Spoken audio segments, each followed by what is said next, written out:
আমরা প্রবাসে চিনি, মানুষের কান্না আমাদের এখানে লুকানো আছে। প্রবাস বড় শান্তির জিনিস না, বড় কষ্টের জিনিস যে প্রবাসে ছিল। কবির কথাই সত্য।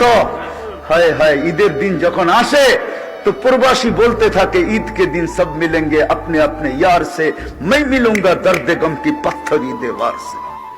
এটাই সত্য। প্রবাসে যখন ঈদ আসে না, হায় হায়, আজকে তো ভিডিও কল। আপনাদের নোয়াখালীর কাহিনী আমার মনে আছে। আমি হজে ওমরায় গেছি, তো চলে আসবো, ট্যাক্সি ভাড়া করছি, চেহারায় বোঝা যাইতেছিল না কোন দেশের। আমি বৈশাখী, আমি মনে করছি ইন্ডিয়া পাকিস্তানের হবে, নাদুস নদুস চেহারা সুন্দর। তো আমি উর্দুতে জিজ্ঞাসা করলাম, তোমার বাড়ি কোথায়? বাংলাদেশে। তাহলে আমি বললাম, তোমার সাথে তার উর্দু বলে কোনো দরকার নেই। কোথায় বাড়ি? কয় নোয়াখালী। কতদিন এখানে? কয় 25 বছর। বাড়ি গেছো কয়দিন পর পর বাড়ি যাও? কয় 2 থেকে 3 বছর পর। আমি বললাম, মাইনা নিলাম 2 বছর পর, তাহলে 25 বছর আপনি 12 বার বাড়ি গেছেন, ঠিক না? তো বলে, হ্যাঁ হুজুর, তাই হবে। তো আমি বললাম যে আপনি তো জীবনের কোনো মজাই দেখেন নাই।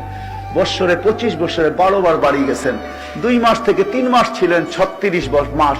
3 বছর আপনি বাড়িতে ছিলেন, 23 বছরই আপনি বাহিরে